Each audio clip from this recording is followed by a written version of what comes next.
Well, there are four key measures that have been announced in the EMS sector, which is included in the budget of 2026, with one substantial move of an increase in outlay for the ECMS scheme. Now, this is of course the component scheme. Now, the initial outlay was 22,900 crores.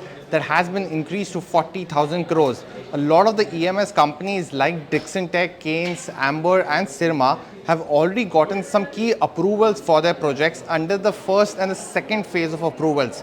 Now, with the outlay now increased, it puts focus on a lot of companies to initially consider a lot of areas that they could also potentially enter. So, companies like Sirma have entered the PCB space, while the others have taken their niches within the ECMS scheme.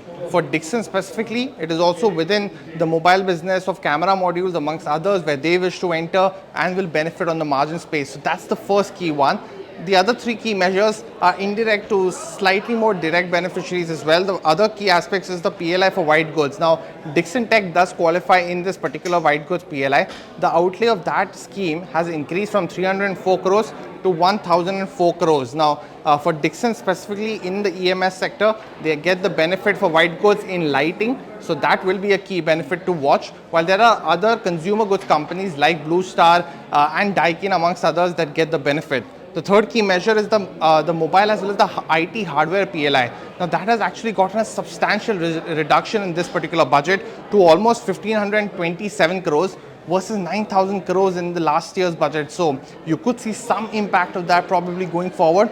But also remember that the mobile PLI expires on March of 2026. So there hasn't been any extension and no benefit such.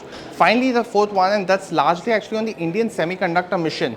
Now, from the earlier 1.0, it has been increased to 2.0. The outlay has also been increased, and they've also specifically mentioned they want to produce equipment, materials, design the full stack IP as well.